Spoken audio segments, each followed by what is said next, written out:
Hi, எல்லாரும் வந்துட்டீங்களா? இன்னைக்கு மே 7 கரண்ட் அஃபேர்ஸ் பார்த்துடலாமா? ஸோ ஃபர்ஸ்ட் எக்கனாமிலேருந்து ஸ்டார்ட் பண்ணலாம். ஸோ யூனியன் கேபினெட் என்ன பண்ணியிருக்காங்க அப்படின்னா 2 செமிகண்டக்டர் யூனிட்ஸை வந்து அப்ரூவ் பண்ணியிருக்காங்க. ஸோ இது எதுக்கு கீழே பண்ணாங்க அப்படின்னா இந்தியா செமிகண்டக்டர் மிஷன் கீழே இதை அப்ரூவ் பண்ணியிருக்காங்க. ஸோ இதுக்கான அமௌண்ட் எவ்வளோ அப்படின்னா 3900 crores. ஸோ இதில் எதெல்லாம் கவர் ஆகும் அப்படின்னா 2 ப்ராஜெக்ட்ஸ். ஸோ ஃபர்ஸ்ட் ப்ராஜெக்ட் என்ன அப்படின்னா இந்தியாவோட first commercial mini and micro LED display facility. So இது எங்கே இருக்க போகுது, யாரோடது அப்படின்னா கிறிஸ்டல் மேட்ரிக்ஸ் லிமிடெடோடது. ஸோ இது எதை பேஸ் பண்ணுது அப்படின்னா கேலியம் நைட்ரேட் டெக்னாலஜியை பேஸ் பண்ணுது. ஸோ இது ஒன்றா. ஸோ அடுத்தது என்ன அப்படின்னா இது எங்கே இருக்குன்னு பார்த்தலாம். இது வந்து டாலிரா அப்படின்ற பிளேஸ்ல வந்து அப்ரூவ் ஆயிருக்கு குஜராத்தில். ஓகேவா? ஸோ இந்த 2 செமிகண்டக்டர் யூனிட்ஸுமே எங்கே வரப்போகுது, குஜராத். ஸோ அடுத்தது என்ன அப்படின்னா ஷூஜி செமிகான் அவங்க வந்து எதை எஸ்டாப்ளிஷ் பண்ணுவாங்க அப்படின்னா ATMP, assembly testing marketing and packing units. அதாவது செமிகண்டக்டர் பேக்கிங் யூனிட்ஸ். ஓகேவா? ஸோ இது ரெண்டுமே எதுக்கு கீழே வந்திருக்கு அப்படின்னா இந்தியன் செமிகண்டக்டர் மிஷனுக்கு கீழே ரீசெண்டாக அப்ரூவ் பண்ணப்பட்ட 2 செமிகண்டக்டர் யூனிட்ஸ் குஜராத்தில் இருக்கு. ஓகேவா? ஓகே. ஸோ அதுக்கப்புறம் அடுத்து ஒரு லேஅவுட் தான். ஸோ இது என்ன அப்படின்னா எமர்ஜென்சி கிரெடிட் கேரண்டி ஸ்கீமுக்கு கீழே கவர்மெண்ட், அதாவது யூனியன் கேபினெட் வந்து இந்த ஸ்கீமோட 5வது இட்ரேஷன், அதாவது 5th டேர்மை வந்து ரிலீஸ் பண்ணுறாங்க. ஸோ இதோட அவுட்லே பார்த்தீங்க அப்படின்னா 18,100 crores. ஸோ இதில் வந்து யார் யார் கொடுக்க போகிறாங்க அப்படின்னா எம்எஸ்எம்இ அண்ட் நான் எம்எஸ்எம்இக்கு வந்து அவங்களோட சப்ளை செயினை ஸ்டெபிளைஸ் பண்ணவும் அவங்களோட ஆப்ரேஷனல் சேலஞ்சஸை வந்து ஸ்மூத்தன் பண்ணவும். ஏன் அப்படின்னா இப்போ போயிட்டு இருக்க கான்ஃப்ளிக்ட்னால வந்தது இதெல்லாம். ஓகே. ஸோ இதில் வந்து என்ன நடக்கும் அப்படின்னா எம்எஸ்எம்இக்கும் கிடைக்கும், நான் எம்எஸ்எம்இ செக்டாருக்கும் கிடைக்கும். இது போக இதே இதில் வந்து இன்க்ளூடிங் ஒரு எக்ஸ்ட்ரா வந்து 2,55,000 crores வந்து இதுக்குள்ள அடிஷ்னல் கிரெடிட் ஃப்ளோவாக வந்து கொண்டு வராங்க. ஸோ இதில் வந்து 100% கேரண்டி வந்து எம்எஸ்எம்இக்கும் 90% for others, especially for aviation செக்டாருக்கும் இது வந்து அப்ளிகபிள். ஓகே.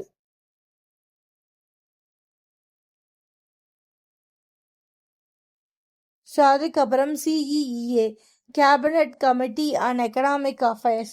ஸோ அவங்க என்ன பண்ணியிருக்காங்க அப்படின்னா மேஜராக இன்ஃப்ராஸ்ட்ரக்சரில், அப்புறம் ரயில்வேல, ஸோ அதுக்கப்புறம் ஜுடிஷியல் எக்ஸ்பான்ஷனில் 3 முக்கியமான விஷயங்களை வந்து அப்ரூவ் பண்ணியிருக்காங்க. ஸோ இதோட மொத்த திங் எவ்வளோன்னு பார்க்கலாமா? ஓகே. ஸோ ஃபஸ்ட்டு வந்து ஒரு மேஜரான ரயில்வே ப்ராஜெக்ட். ஸோ இதில் வந்து 3 ரயில்வே ப்ராஜெக்ட்ஸ் வந்து அப்ரூவ் ஆயிருக்கு. ஸோ இதுக்கு வந்து எவ்வளோ க்ரோஸ் அப்படின்னா 23,437 crores. ஸோ இது வந்து ஒரு multi track railway project. So இதில் வந்து 3 ப்ராஜெக்ட்ஸு, 19 டிஸ்ட்ரிக்ஸ் வந்து கவர் ஆகுது, 6 ஸ்டேட் வந்து கவர் ஆகுது. எந்தெந்த 6 ஸ்டேட் அப்படின்னு நீங்கள் பார்த்தீங்க அப்படின்னா மத்திய பிரதேஷ், ராஜஸ்தான், உத்தரப்பிரதேஷ், கர்நாடகா, ஆந்திர பிரதேஷ், தெலுங்கானா. ஸோ இவங்க 6 பேரை வந்து கவர் ஆகிறாங்க. ஸோ இது ஃபர்ஸ்ட் திங். செகண்ட் திங் என்ன அப்படின்னா அதே மாதிரி இந்த ரயில்வே திங் வந்து எவ்வளோ கிலோமீட்டர்ஸ் கவர் பண்ணோம் அப்படின்னா 901 kilometers டோட்டலாக கவர் பண்ணுது. ஓகேவா? ஸோ அதுக்கப்புறம் என்ன அப்படின்னா ஒரு ஷிப் வந்து பில்டிங்க்கு வந்து ஷிப் ரிப்பேர் பண்ணுற திங்கை வந்து கொண்டு வராங்க. அது என்ன அப்படின்னா ஷிப் ரிப்பேர் ஃபெசிலிட்டி. ஸோ என்ன அப்படின்னா ஷிப் ரிப்பேர் ஃபெசிலிட்டி. ஸோ இது எதுக்கு அப்படின்னா நம்ம கிட்டே ஒரு ரிப்பேர் பண்ணுறதுக்கு ஒரு பெரிய பிளேஸ் வேணும் அப்படின்றதுக்காண்டி தான். ஸோ இது எங்கே வரப்போகுது அப்படின்னா வாடினார். வாடினார், அதுவும் குஜராத்தில் தான். வழக்கம் போல் எல்லாம் குஜராத்துக்கு தான். ஸோ வாடினார் குஜராத்தில் வந்து வரப்போகுது. ஸோ இது யாரும் சேர்ந்து இம்ப்ளிமெண்ட் பண்ண போகிறாங்க அப்படின்னா தீனதயாள் போர்ட் அத்தாரிட்டியும் கொச்சின் ஷிப்யார்ட் லிமிடெட்ஸும் சேர்ந்து வந்து இதை வந்து கொண்டு வர போகிறாங்க. ஓகேவா? ஸோ அதுக்கப்புறம் என்ன அப்படின்னா ஜட்ஜஸ் எக்ஸ்பான்ஷன். சுப்ரீம் கோர்ட்டில் இப்போதைக்கு 33 ஜட்ஜஸ் இருக்காங்க. ஸோ இவங்களை வந்து 37 ஜட்ஜஸாக இவங்களோட கவுண்ட்டை வந்து இன்க்ரீஸ் பண்ண போகிறாங்க. ஸோ இது ரெண்டுமே வந்து excluding chief justice of India. ஓகேவா? ஸோ இது மூலம் தான் வந்து கேபினட் கவர்மெண்ட் வந்து சொல்லியிருக்கு. ஓகேவா? ஸோ அதுக்கடுத்து என்ன அப்படின்னா பேங்க்ஸோட கிரெடிட் growth பயங்கரமாக இருக்குது ஃபினான்ஷியல் இயர் 2026. யார் சொல்லியிருக்காங்க அப்படின்னா மினிஸ்ட்ரி ஆஃப் ஃபினான்ஸ் சொல்லியிருக்காங்க. எவ்வளோ growth இருக்குது அப்படின்னா 15.9%. யாரில் ஷெட்யூல்டு கமர்ஷியல் பேங்க்ஸில் வந்து growth இருக்காமா ஃபினான்ஷியல் இயர் 2026. ஸோ அதுக்கப்புறம் agricultural and allied activities. So அக்ரிகல்ச்சரும் அது சார்ந்த ஆக்டிவிட்டீஸ்லையும் எவ்வளோ growth இருக்காமா 15.7%. இண்டஸ்ட்ரியல் செக்டாரில் எவ்வளோ growth இருக்குது 15% growth இருக்குது. ஓகேவா? ஸோ ஆக மொத்தம் சர்வீஸ் செக்டாரில் விட்டுட்டோம் இல்லையா?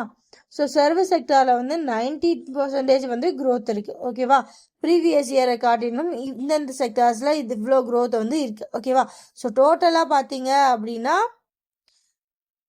ஷெட்யூல்டு பேங்க்ஸில் 15.9, அக்ரிகல்ச்சர் அண்ட் அலைடில் வந்து 15.7, இண்டஸ்ட்ரியில் 15% அண்ட் சர்வீஸ் செக்டாரில் வந்து 19% வந்து growth இருக்கு. ஸோ அதுக்கப்புறம் DPIIT, department for promotion of industry and industrial trade. So இவங்க என்ன சொல்லியிருக்காங்க அப்படின்னா பார்டரிங் நேஷன்ஸ், ஸோ இந்தியாவோட பார்டரை ஷேர் பண்ணுற நேஷன்ஸ் கூட உள்ள ஃபாரின் டைரக்ட் இன்வெஸ்ட்மெண்ட்ஸுக்கான ஸ்ட்ரீம் லைன்ஸை கொடுத்துருக்காங்க. ஸோ என்ன அப்படின்னா 60 days ஸ்ட்ரிக்ட் கிளியரன்ஸ். ஸோ அடுத்த 60 நாள், ஸோ இந்த 60 நாளுக்குள்ள ஃபாரின் டைரக்ட் ப்ரொஃபஷனல்ஸ் எல்லாம் இருக்கும் இல்லையா? ஒன்றும் இல்லைங்க, இப்படி பாட்டாக பார்த்தா காம்ப்ளிகேட்டடாக இருக்கும், கதை மாதிரி சொல்கிறேன் கேளுங்க. ஸோ நம்ம இந்தியாவில் பார்டர்ஸ் வந்து ஒரு சில கண்ட்ரிஸ்லாம் ஷேர் பண்ணோம். ஸோ இப்போதைக்கு ஒரு 6 கண்ட்ரி ஷேர் பண்ணுது. யார் யார் அப்படின்னு நீங்கள் பார்த்தீங்க அப்படின்னா சைனா, பாகிஸ்தான், பங்களாதேஷ், நேபாள், பூட்டான், மியான்மர், ஆப்கானிஸ்தான். ஓகேவா? எக்ஸ்ட்ரா ஆயிடுச்சுல 7 கண்ட்ரி. ஸோ இந்த 7 கண்ட்ரீஸில் நம்ம வந்து பார்டர் ஷேர் பண்ணுறோம். ஸோ இப்போ கவர்மெண்ட் வந்து என்ன சொல்லியிருக்கு அப்படின்னா இவங்களெல்லாம் பார்டர் ஷேர் பண்ணுறீங்களா, ரைட்டு. ஸோ இவங்க கூடலாம் என்ன நடக்கும், பிஸ்னஸ் நடக்கும். ஸோ பிஸ்னஸ் நடக்குது அப்படின்னா அங்கே இன்வெஸ்ட்மெண்ட் வரும். ஸோ இது ஃபாரின்லேருந்து வர இன்வெஸ்ட்மெண்ட்ன்றதுனால ஃபாரின் டைரக்ட் இன்வெஸ்ட்மெண்ட். ஸோ இந்த மாதிரியான கணக்குகளை எல்லாமே பக்காவாக ஒன்று விடாமல் எல்லாத்தையும் கிளியராக 60 நாளைக்குள்ளே ரிப்போர்ட் சப்மிட் பண்ணுறீங்க. ஓகேவா? ஸோ இதில் என்னென்ன செக்டார் வரும்னா 40 சப் செக்டார்ஸில் வந்து இதை சொல்லியிருக்காங்க. இந்த செக்டார்ஸ்லாம் நீ பிஸ்னஸ் பண்ணனா ரிப்போர்ட்டை குத்தணும் தம்பி அப்படி சொல்லியிருக்காங்க. ஸோ என்னென்ன செக்டார் அப்படின்னா பேட்ரி காம்போனன்ட்ஸ் வாங்குறது, rare earth elements processing, electronic components, majority controls. So இதில் இதெல்லாம் வந்து இந்தியாவோட என்டிட்டிஸ் இருக்கோ எல்லாரும் என்ன பண்ணுறீங்க அப்படின்னா யார் யார் எவ்வளோ ஃபாரின் டைரக்ட் இன்வெஸ்ட்மெண்ட் வச்சுருக்கீங்க, எப்படியெல்லாம் அவங்களோட டிரான்சாக்ஷன் நடக்குதுன்னு சொல்கிறீங்க. ஸோ அது மட்டும் இல்லாமல் ஆர்பிஐயால் உங்களோட டிரான்சாக்ஷன்ஸை பார்க்க முடியணும் அப்படின்னு department for promotion of trade and department for promotion of industry and internal trade வந்து சொல்லியிருக்காங்க. என்ன அப்படின்னா பார்டர் நீ ஷேர் பண்ணாவே உன்னோட பிஸ்னஸில் இருக்க இன்வெஸ்ட்மெண்ட் டீட்டெயில்ஸை 60 நாளைக்குள்ளே என்கிட்ட சொல்லுன்றதா கண்டென்ட். ஸோ அதுக்கப்புறம் என்ன அப்படின்னா ministry of health and family affairs. So இவங்க என்ன பண்ணியிருக்காங்க அப்படின்னா ஒரு கைட்லைன்ஸ் ரிலீஸ் பண்ணியிருக்காங்க. ஸோ எதை பேஸ் பண்ணி ராஷ்ட்ரிய பால் ஸ்வஸ்தா கரகிராம். ஸோ இதுதான் அந்த கைட்லைன்ஸ். ஸோ இது வந்து வெர்ஷன் 2.0. ஓகே. ஸோ இது எதுக்கு அப்படின்னா குழந்தைங்கள, அதாவது பிறந்ததுலேருந்து 18 வயசு வரை உள்ள குழந்தைங்கள நான் கம்யூனிகபிள் டிசீஸ் இருக்கும்ல, டயபெட்டிக்ஸு, இந்த மாதிரியான டிசீஸ், பிளட் ப்ரெஷரு, ஸோ இந்த மாதிரியான டிசீஸ்க்கு வந்து சப்போர்ட் பண்ணணும். ஸோ அதுக்காண்டி டிஜிட்டல் ஹெல்த் கார்ட்ஸ் வந்து கொடுக்குறாங்க. ஸோ இது வந்து எதை வந்து என்ன மாடலில் ட்ராக் பண்ணுவாங்க அப்படின்னா 4D மாடல். ஸோ 4Dனா ஏதாவது டிஃபெக்ட் அட் பர்த் இருக்கா, டிசீசஸ் இருக்கா, டெஃபிஷியன்சிஸ் இருக்கா, டெவலப்மெண்ட் டிலேஸ் இருக்கா. ஸோ இந்த 4 Dஸை வச்சு வந்து இவங்க வந்து ட்ராக் பண்ணி அவங்களுக்கு வந்து டிஜிட்டல் ஹெல்த் கார்டு கொடுப்பாங்க. அதுதான் இது. ஸோ இதில் வந்து இப்போது எதெல்லாம் சேர்த்துருக்காங்க பாருங்கள், மென்டல் ஹெல்த் எல்லாம் சேர்த்துருக்காங்க. ஓகே. ஸோ அதுக்கப்புறம் நாகாலாண்டை பற்றி ஒரு ஸ்டேட் நியூஸ் இருக்குது, பார்த்துடலாமா? ஸோ நாகாலாந்து வந்து ஒரு 100 நாளுக்கு ஆயுஷ்மான் ஸ்டூடெண்ட் மிஷன் வந்து ஒன்று நடத்துகிறாங்க. ஸோ இது எப்போலேருந்து எப்போ நடக்க போகுது அப்படின்னா மேலேருந்து ஆகஸ்ட் 2026 வரைக்கும் நடக்க போகுது. ஸோ மே டு ஆகஸ்ட் இந்த வருஷம் நடக்குது. ஸோ இதில் என்ன அப்படின்னா இதில் ரெஜிஸ்டர் பண்ண எல்லா எலிஜிபிள் ஸ்டூடெண்ட்ஸ்க்கும் என்ன கொடுக்க போகிறாங்க அப்படின்னா ஹெல்த் கேர் கொடுக்க போகிறாங்க. ஸோ இது எதை பேஸ் பண்ணி வரும் அப்படின்னா ஆயுஷ்மான் பாரத்தையும், ஸோ அதுக்கப்புறம் அவங்க ஸ்டேட்டோட சீஃப் மினிஸ்டர் ஹெல்த் இன்சூரன்ஸ் ஸ்கீமையும் கம்பைன் பண்ணி ஒரு யூனிவர்சல் ஹெல்த் செக்யூரிட்டியை வந்து கொடுக்குறாங்க. ஓகேவா? யாருக்கு அப்படின்னா யூத்க்கு, எஸ்பெஷலி வந்து யாருக்கு அப்படின்னா ஸ்டூடெண்ட்ஸ்க்கு தான். ஓகே, அடுத்து டிஃபென்ஸ் பார்த்துடலாமா? மினிஸ்ட்ரி ஆஃப் டிஃபென்ஸ் என்ன பண்ணியிருக்காங்க அப்படின்னா பாரத் எலக்ட்ரானிக் லிமிடெட் பெல் கூட ஒரு கான்ட்ராக்ட் சைன் பண்ணியிருக்காங்க. ஸோ இது வந்து 5 ground based mobile electronic system காண்டி. ஸோ இது யாருக்காண்டி அப்படின்னா இந்தியன் ஆர்மி காண்டி. ஸோ இந்த டீல் எவ்வளோ அமௌண்ட் பேஸ் பண்ண டீல் அப்படின்னா 1476 crore டீல். ஓகேவா? ஸோ இதெல்லாம் எதுக்கு அப்படின்னா இந்தியன் ஆர்மியும் ஆத்ம நிர்பர் ப்ராஜெக்ட் கீழே நாங்களே கிரியேட் பண்ணது, இதில் உள்ள ஒவ்வொன்றும் இந்தியாவுக்குள்ளே பர்ச்சேஸ் பண்ணதுன்றதை காட்டுறதுக்கு. ஸோ இந்த அக்ரிமெண்ட் வந்து எங்கே சைன் பண்ணப்பட்டுச்சு அப்படின்னா நியூ டெல்லியில் தான். ஸோ யார் பண்ணாங்க அப்படின்னா எம்ஓடி, மினிஸ்டர் ஆஃப் டிஃபென்ஸோட செக்ரட்டரி. ஸோ யார் அவர்? ராஜ்குமார் சிங் தான் சைன் பண்ணியிருக்காரு. ஓகேவா? ஸோ எங்கே வச்சு அப்படின்னா கர்த்தவ்யா பவன்ல ஆச்சு. ஓகேவா? ஓகே, ஸோ அடுத்தது போயிடலாமா? அடுத்து என்ன அப்படின்னா என்எல்சி இந்தியா லிமிடெட் வந்து யார் கூட எம்ஓவி சைன் பண்ணுறாங்க அப்படின்னா இடிஎஃப் ஃப்ரான்ஸ் கூட. ஸோ இது ஒரு நியூக்ளியர் பேக்ட். ஸோ இது மூலியமா 2 பேரும் எதுக்கு எம்ஓவி சைன் பண்ணியிருக்காங்க அப்படின்னா பவர் ரிலேட்டடான டெக்னாலஜிஸை ஷேர் பண்ணிக்க. ஸோ அதாவது ஸ்மால் மாடுலர் ரியாக்டர் டெக்னாலஜிஸை, அதுக்கப்புறம் European pressured reactor technologies. So அதாவது ஒரு நியூக்ளியர் பவர் ப்ராஜெக்ட்டுக்கு தேவையான ரியாக்டர் டெக்னாலஜிஸை ஷேர் பண்ணிக்கிறதுக்கு தான் இந்த எம்ஓவி வந்து சைன் பண்ணியிருக்காங்க. ஸோ இது வந்து எங்கே வச்சு சைன் பண்ணாங்க அப்படின்னா சென்னை, தமிழ்நாட்டில் வச்சு சைன் பண்ணியிருக்காங்க. ஓகேவா?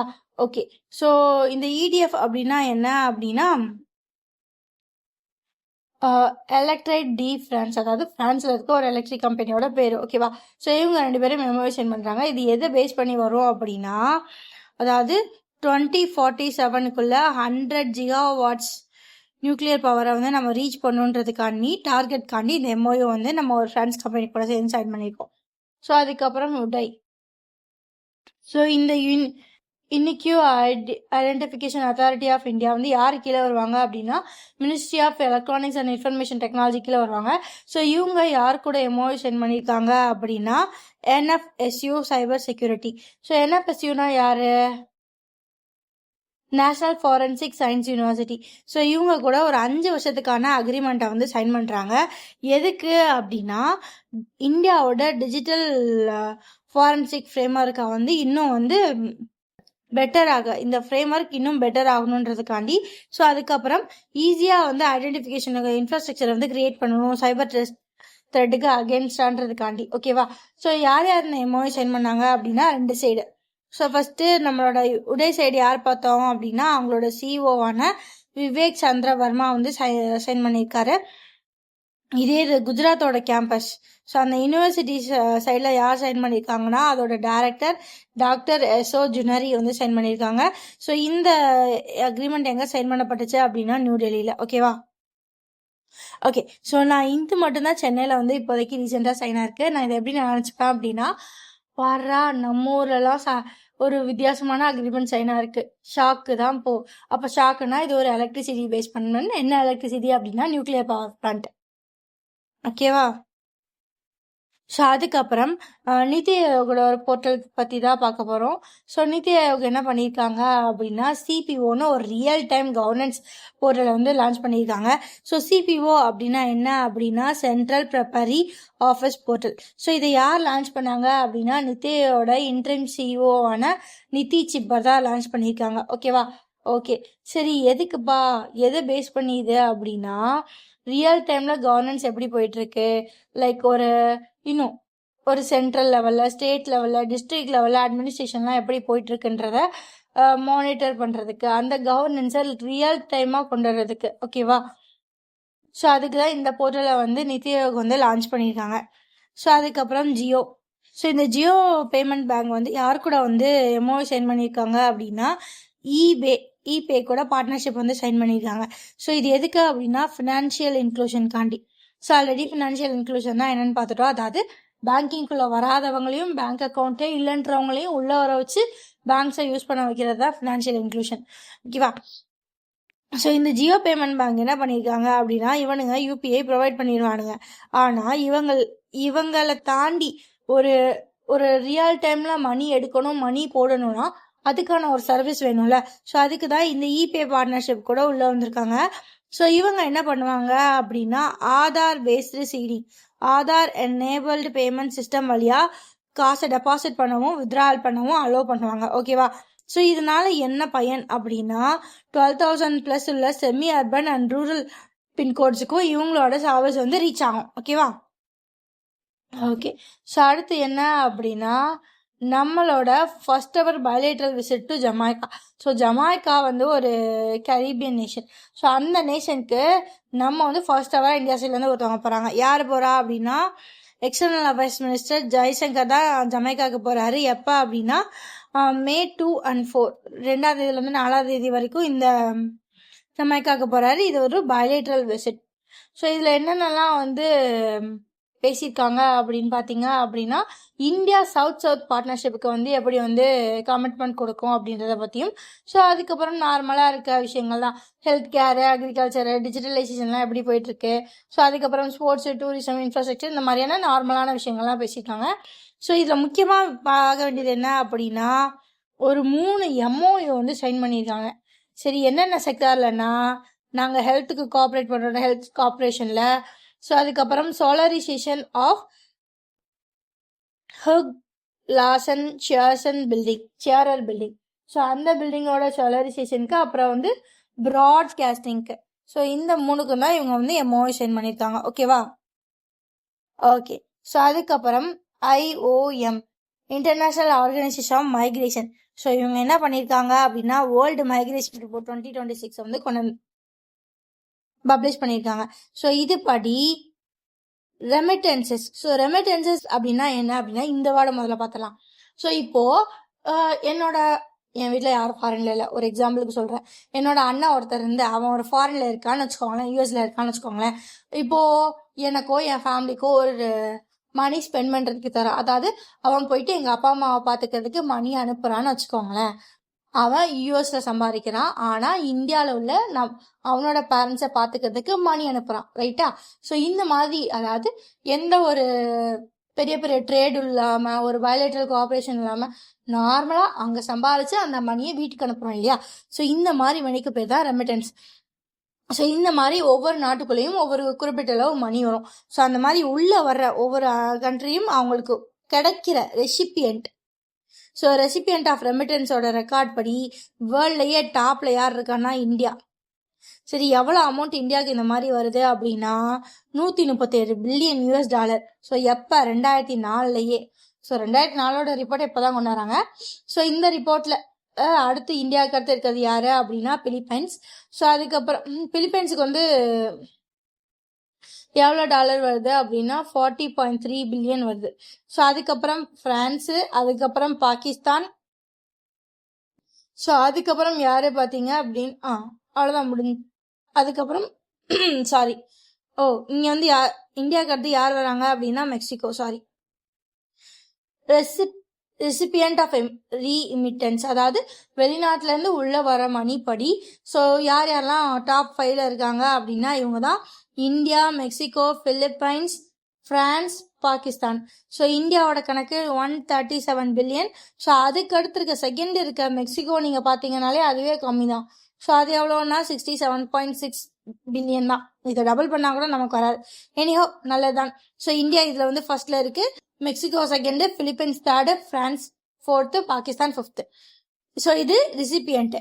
ஸோ இதே மாதிரி சென்டர் ஒருத்தர் இருப்பான்ல, எந்தெந்த கண்ட்ரில இருந்தெல்லாம் வந்து மணி அதிகமாக சென்ட் ஆகுதுன்னு அந்த ரிப்போர்ட் பார்த்துடலாமா? ஸோ அதுபடி வழக்கமாக யார் ஃபர்ஸ்ட்ல இருப்பா? சூப்பர், USA தான் ஃபர்ஸ்ட்ல இருக்காங்க. ஸோ அவங்களோட அவுட்ஃப்ளோ வந்து எதை நோக்கி போயிட்டு இருக்கு அப்படின்னா 100 பில்லியனை நோக்கி போயிட்டு இருக்கு. ஸோ அடுத்து யார் வர்றாங்கன்னா சவுதி அரேபியாவுக்கு அடுத்து சுவிட்சர்லாந்துக்கு அடுத்து ஜெர்மனி. ஓகேவா? Germany. So USA, Saudi, Switzerland, Germany. So இதெல்லாம் சென்டர்ஸோட லிஸ்ட்டு. அதாவது உள்ளே வாங்குறதுல இந்தியா ஃபஸ்ட்டு, கொடுக்குறதுல யூஎஸ் ஃபஸ்ட்டு. நான் அப்படி தான் ஞாபகம் வச்சுருக்கேன். ஸோ அவ்வளோதான் கைஸ்.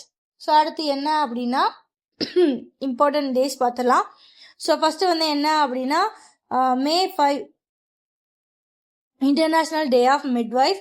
அவங்களோட தீம் என்ன அப்படின்னா 1 மில்லியன் மோர் மிட்வைஃப்ஸ். ஸோ அதுதான். ஸோ அதுக்கப்புறம் வேர்ல்டு May 5 இன்னொரு என்ன டே அப்படின்னா world hand hygiene day. So அவங்களோட தீம் வந்து action saves life, safer care starts. So அதுக்கப்புறம் இன்னொரு டேயும் இருக்குது May 5க்கு. அது என்ன அப்படின்னா வேர்ல்டு கார்ட்டூனிஸ்ட் டே. ஸோ அவ்வளோதான் கைஸ். ஸோ இதெல்லாம் தான் May 6ஓட கரண்ட் அஃபேர்ஸ். இந்த மாதிரி டெய்லி கரண்ட் அஃபேர்ஸாக டெய்லி படிச்சிருங்க. படிக்க முடியலன்னா ஏதாவது ஒரு சேனலில் இந்த மாதிரி ஸ்டோரியாக கேட்டுருங்க. ஓகேவா? பாய்.